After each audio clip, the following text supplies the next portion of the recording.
Phone পান, কি ঘটনা ঘটেছে? 9:34 হ্যাঁ। রাত্রি 9:34 মেয়ে ফোন করেছিল যে ও গাড়ি থেকে পড়ে গিয়ে মানে খুব জোরে গুরুতর অসুস্থ হয়ে গেছে, পরে ওর সেন্স চলে যায়। এটা কোন জায়গায় লোকেশনটা ঠিক ও বুঝতে পারিনি। তারপরে কি ঘটলো? তারপরে আমি ওকে খুঁজতে গিয়েছিলাম রেস্কিউ করতে, কিন্তু ওখানে ছিল না। হ্যাঁ, আমি তারপরে খোঁজাখুঁজির পর ওর লোকেশনে জানতে পারলাম যে পিজিতে ওখানে আছে, পিজিতে আছে, মানে লোকেশন দেখাচ্ছে সোমনাথ পণ্ডিত স্ট্রিট, নিউরোলজি ডিপার্টমেন্টে। ওখানে আমি যাই এবং গিয়ে ওখানে খোঁজ খবর নিয়ে তারপরে জানতে পারি যে ও হরিহর থানা ওকে রেস্কিউ করে রেখে দিয়েছে। ওখানে যাই যে আমি মানে ওখানে পুলিশকে বলি যে ওরা একটা অভিযোগের কথা বলেছে, কিন্তু আমার মেয়েকে আমি যা জানলাম যে এরকম কোনো ঘটনাই ও বলছে ঘটেনি।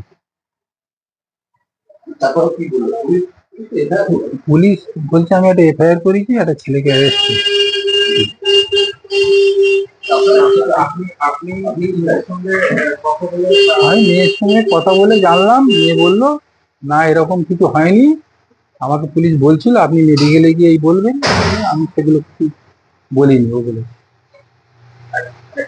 মেয়ে বাড়ি ফেরার পর আপনি কথা বলেছেন? হ্যাঁ, কথা বলেছি। ও বললো না আমার কেউ টর্চারও করেনি, আর আমার সঙ্গে কেউ খারাপ ব্যবহার কোনো কিছু করেনি। ধর্ষণের অভিযোগে তো গ্রেপ্তার হয়েছে। আমি আর জানি না ওটা ঠিক। কি চাইছেন আপনারা, কি চাইছেন? আমরা কি জানি, আমার মেয়েকে ফিরে পেয়েছি, আমার মেয়ে নর্মাল। যার সঙ্গে যে অ্যারেস্ট হয়েছে তার সঙ্গে মেয়ে কি সম্পর্ক আপনি জানতে পেরেছেন? কোনো সম্পর্ক নেই।